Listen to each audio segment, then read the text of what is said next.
Well, UFC 267 is live at the end of this month, right here on Foxtel's main event, and one of the stars of the main card joins us right now. It is always a pleasure to be joined by Dan, the Hangman Hooker. Dan, how are you?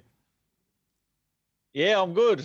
Got a couple of tough sessions out of the way. Got one more wrestling session left tonight, but it's a pretty short camp, so I'm still fresh as a daisy. Well, firstly, congratulations on what was an impeccable performance at UFC 266. A masterclass it was in striking and on the ground. How do you assess your own performance? Yeah, I'm pretty happy with how it went down. I thought it was a pretty mature performance for myself. It's like something you wouldn't have seen me do in the past.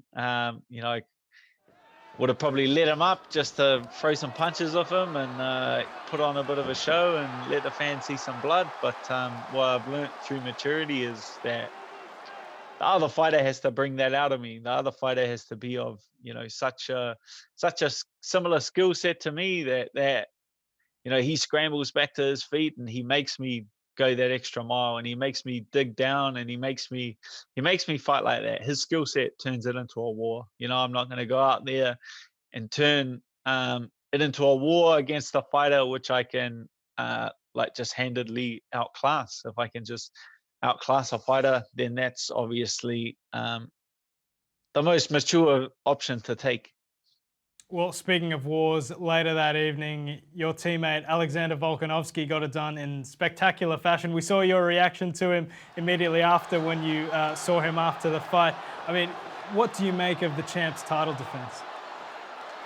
Oh, it was incredible. That was an incredible performance from what he did, and like the fans got behind him after that. We went to the Raiders game the next day and stuff like that, and the fans were mobbing him. They were all over him and just showing their appreciation. It's when you go out there and you put on a show like that and you gut it out, push through some of those submissions, beat Ortega up, who's one of the very best fighters in the world, in such impressive fashion that, the fans were really paying homage to him and showing him a lot of respect.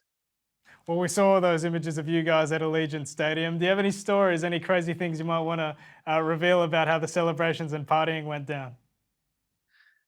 Nah, I think I knocked it in the head early afternoon. I only had 2 beers and then I went to church in the morning. So it's didn't get too out of hand, did it? Nice. Well, that's what we like to hear. So you arrived Thursday night for this fight. It was quite incredible, the story that you told. I mean, you arrived Thursday night, weighed in Friday, fought Saturday. I just want to ask about that weight cutting process. I mean, on that plane, were you like wearing layers in your seat, trying to sweat stuff out already? Had you begun the weight cutting process on the way there?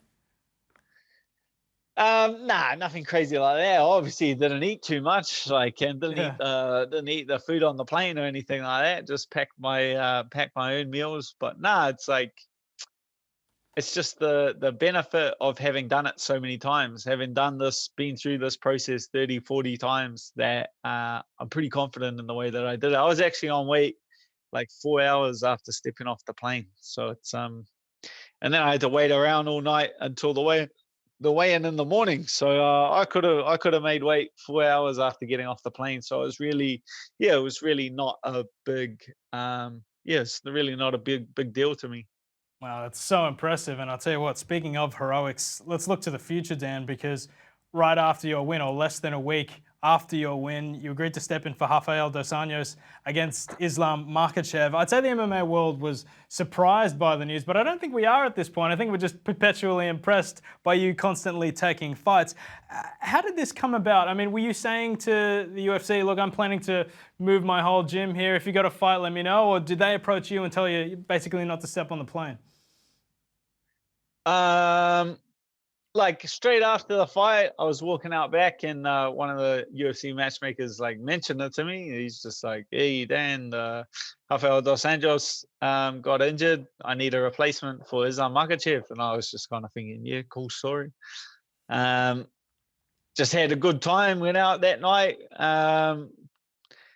And then went out the next day to the Raiders game. Had a good day then. The following day we had Volk's birthday, so we went out to dinner, and someone took us out for like a 7-course 7-course restaurant dinner, which was also incredible. And then, yeah, then the following day, the matchmaker got a hold of me. And I knew by then that he would have contacted everyone else between me and Islam. And I knew none of them were going to take the fight. So I knew he was going to come back to me. But then he kind of came back to me and, yeah, asked if I'd take the Islam fight, which I was pretty happy to oblige. It was about a one sentence conversation. He just asked me if I would take the Islam fight. I said, yeah, no trouble. And we got the job done. And then after that, he said, oh, we'll take care of you and get you a place to stay and bring your family out and things like that. But yeah, that was after. It's not like I held them to ransom or anything. It was like, you need to give me this and give me that. Like I just took the fight, and then they said they'll fly my family out and take care of everything to kind of just show their appreciation of like fighters that step up to the mark, pretty much. Always game you are. I think that's certainly one of the reasons that you are a fan favorite. Dan, let's talk strategy against Islam Makhachev, a teammate, a protege of Khabib Nurmagomedov, and similarly a Sambo champion in Russia. Now, Justin Gaethje had his theories about how to combat that particular style. Dustin Poirier realized some success when he kept his back away from the cage. But Dan, how do you approach Islam Makhachev tactically? Like try not to get taken down, and then if you get taken down, then just try to get back up. There's really no rocket science about how to approach this one. The game's like pretty straightforward. Obviously, they try to press you into the cage from there, and then there's a bunch of various positions that they're pretty strong on. So yeah, I'm doing my best. Working with my wrestling coaches and some strong bodies over here, just working those positions just to familiarize, get them back fresh in the brain and get some good rounds in between now and the fight. But yeah, this is definitely not the first fight I've ever fought that's tried to take me down. This is definitely for most of my career, it's been people who have been trying to put me on the ground. So it's not like a big change of scenery for me. A fighter that wants to take me down is not something I'm new to. I feel like a majority of my game is built around takedown defense and combating these wrestlers that try to get me on the ground. So I'm excited to get out there and get to showcase everything, really. I kind of hope that he does take me down so I can show my level or ability on the ground. But obviously I'm not just going to let him take me down. It's going to be fun. Judging from what we saw in your previous fight, I'll tell you what, I don't imagine you'd have too many doubters in that regard. It was very, very impressive. Speaking of the former 155 king, though, Khabib predicts a mauling from Islam Makhachev. How do you respond to the former champ? Hey, I'm not afraid of Khabib. I don't know what makes you think I'd be afraid of Islam. Like, he can say all he wants to say, but they could have came at me last Thursday and said, "Hey, Dan, you want to fight Khabib on October 30?" And I probably would have taken that fight. I took the Islam fight in about 4 or 5 seconds. I probably would have taken that Khabib fight in 1 second. That's who I want to get in there with and truly test myself against. So I got no idea what he's talking about. You know what I mean? I got 99-1. There ain't no bookie in the world that's going to give you those odds on me versus Islam. I feel like this is a 50-50 contest, and I'm excited to get out there and prove it. Well, Dan, always a pleasure having you on. I do want to ask you about this, though. It was well documented, the roadblocks that you encountered leading up to your previous fight. Now, just to explain it to some viewers who mightn't be sort of familiar with what happened, basically New Zealand's in a lockdown. You had to train in your garage because they shut City Kickboxing down. And timelines, I guess, that were once agreed to by the embassy, I guess, weren't honoured as they said they would be. Basically, until you got MMA Twitter to, figuratively bang down the door of the embassy. I mean, how good was it to see the power of the people once again come through?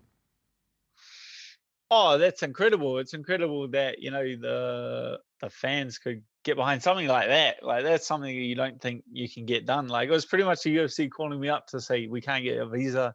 The fight's cancelled. And I was just turned to MMA Twitter and got them to attack and bombard the embassy, and it worked. They gave me a meeting out of the blue, but it's definitely not the first time. I feel like the fans pushing was a big part of what brought the UFC to the Australian shores, what brought the UFC to the New Zealand shores, and even me making my debut at UFC Auckland back in 2014 was like a social media campaign. I just started. Everyone was hashtagging harass for the hangman, and I eventually got in touch with the UFC, and they definitely knew who I was from the social media campaign that was going. So it's a massive part. It's a massive part of getting things done. So it was very cool that the fans were the ones that made that all happen. It was astonishing to see. So New Zealand limits the amount of people who can return into the country, right? And they have that lottery system, which basically sorts out who gets the last of the hotel quarantine tickets, right? I know you said athletes aren't necessarily the top priority in this sort of visa climate, but is it a bit disheartening seeing teams like the All Blacks and people from other codes getting exemptions, and you guys, top-ranked UFC fighters, have to turn to Twitter basically to get a look in? Yeah, like the whole system is broken. Yeah. Just the whole MIQ system. I feel like the lottery system is incredibly cruel. I feel like it's like a cruel game that they're kind of playing now. It's like, oh, your dad's dying of cancer. You want to go to your daughter's wedding? Well, enter the lottery and see how it goes.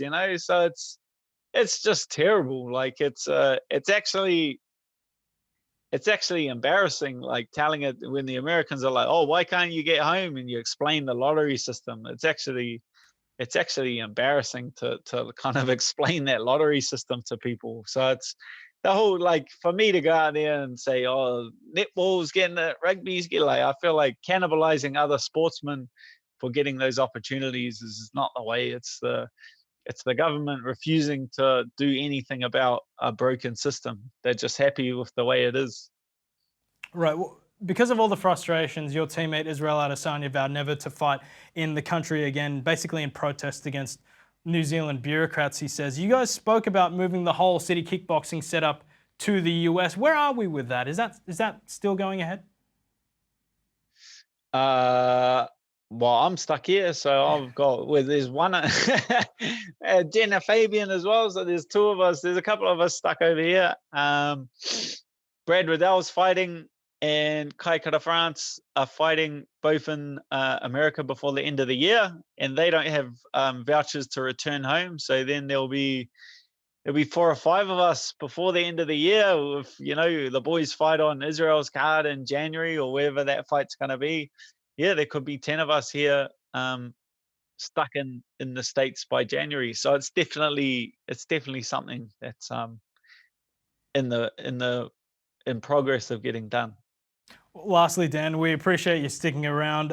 I know this isn't going to be fixed in an interview, but your opinion means a lot here. What needs to be done, I guess, to mend the relationship between the sport of MMA and the powers that be in New Zealand? I mean, over here, we've got politicians who supposedly love rugby league and have sort of strong relationships with, the heads of sport or with the sports administrators. Dana White has strong associations with state governors over there.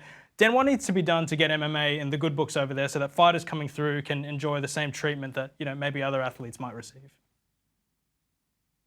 I don't think old Jacinda Ardern likes the mixed martial artists too much over here. I heard one reporter say Israel Adesanya's name to her, and her eyes almost rolled into the back of her head. So I don't think she's the biggest fan of us over here. Yeah, I don't know. It needs them to accept it as a legitimate sport. It's definitely not getting the same treatment that